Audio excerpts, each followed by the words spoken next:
Gregory Foster, Cannabis Observer. Dude, you're down there in Olympia, Washington, attending meetings none of us want to drive to, let alone sit through. And you and Bailey do this wonderful service. Would you explain to people what you are, who you are, and what the Cannabis Observer is all about? I'd be honored to, Jerry. Thank you. My name's Gregory Foster. Arrived here in Washington State nearly 2 years ago now, and tried to find the best way that I could be of service to the plant as fast as possible.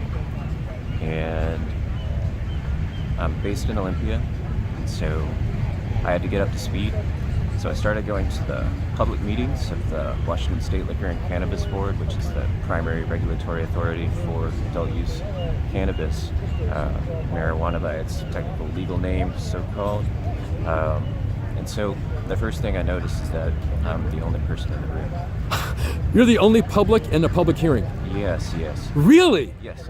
Consistently? Well, not so much anymore since we've been doing True, but still, the fact that... Initially, for sure. So... and I say this because I served on the Citizens Telecommunications and Technology Advisory Board for the City of Seattle for 4 years, chaired it for a year, and those meetings were never, oh yeah. That's awesome. But yeah, I'd love to hear more about that, oh yeah, Jerry. that's one really reason cool. why Cannabis Observer resonates with me, because that was a 4-year chunk of time that I really learned a bunch of stuff, policy stuff. So the only distinction that comes to my mind at this point when you raise that is that the work that we're doing is in service to the public also, but coming from the public side in some sense. And what we're trying to do is figure out a way of richly documenting the story, there's many stories of what's actually happening with our governing processes and our governing bodies, because we need to get better, let's say, value for our taxpayer dollars? Yeah, so let alone the excise tax. I mean, we pay a lot of money it's true. to have legal marijuana in Washington State. It's true, 37%, definitely the highest retail tax rate of any particular regulated market in the country. Marketplace in the country, yes. So Oregon's 25? Okay, I've been going very deep here in Washington State to understand this place that is my home. Yeah. And so I don't have as much perspective on other jurisdictions. Yeah.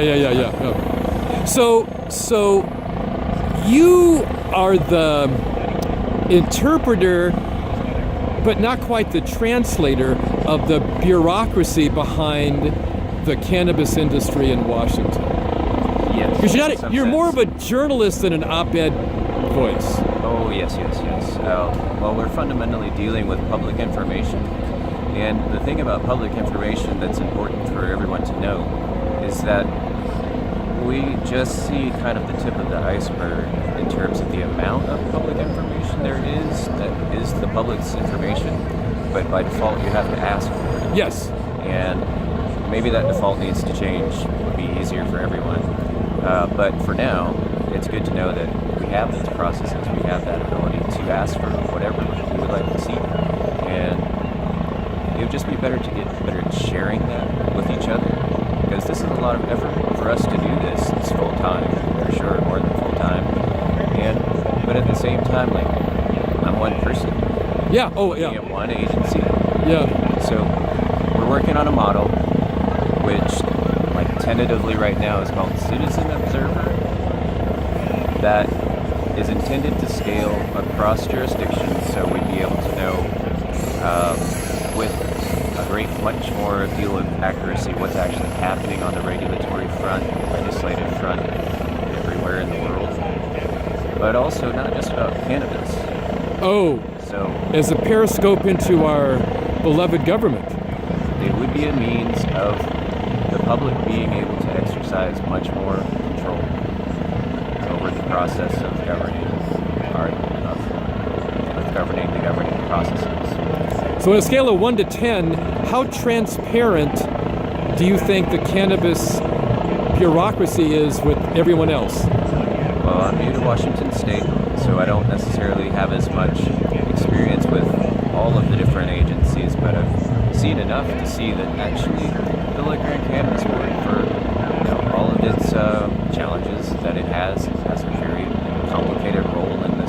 Yes. They're actually really pretty open. Like their public information staff should be commended because they respond, like they meet the letter of the law of the response times that you're supposed to have. The LCB actively engages with the public. Like I don't see that at the Department of Health. I don't see that as much as the Department of Agriculture. I don't know if we're going to see that at the Department of Ecology, because this is all expanding out now, where these other agencies have more regulatory authority or want to actually act. Oh, right. Doing so. So what's the reception from LCB been towards Cannabis Observer? Initially, like the first day I think I was there, they were like, "Who are you?" And I'm like, Yes. "Well, nice to meet you," because it's a relationship. Oh, yes. Like I'm in the room, see them multiple times a week at times, and so we've had lots of opportunities to grow comfortable with each other, and for I think the agency to recognize the value that we're providing for them, because once you have that transparency into it all, it's like these are human beings, these are people that are being responsible for this work, and it's a shit. So you've humanized the whole infrastructure to some degree. That's the beautiful thing, and that's the beautiful thing about being here at Hempfest to celebrate that is we come at this from a place of the heart, Right. and that requires you to do certain things and be a certain way about it all. That's great. So that's been helpful to be able to do that in this circumstance and situation. To Right. be a little more compassion, respect for each other, and it just works wonders. Because it must be a pretty small circle of people. Well, there is this cast of characters in some sense, but I mean, it's people. Oh yeah. It's just that there's stories that are unfolding, right? And the stories are interesting once you start looking at them. So, yeah, it's a beautiful time to be alive.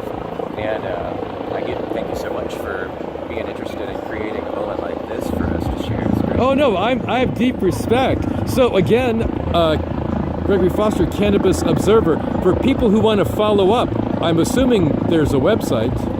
The website is cannabis.observer. And just for Hempfest this week, I actually stood up a merchandising piece of it also. Like, we ask people to voluntarily contribute to support us. Through And Patreon. Right now it's through Patreon. Right. Like we use CANNOBSERV, Can Observe, as like our social handle. Right. That was available.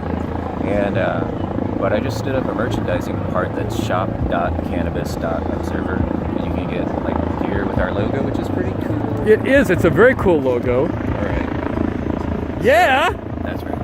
So you can wear this on your chest. Cannabis Observer. Yes. Cool. So, Yes. Thank you very much, Jerry. Thank you, and thanks for what you and Bailey do. It's a wonderful thing.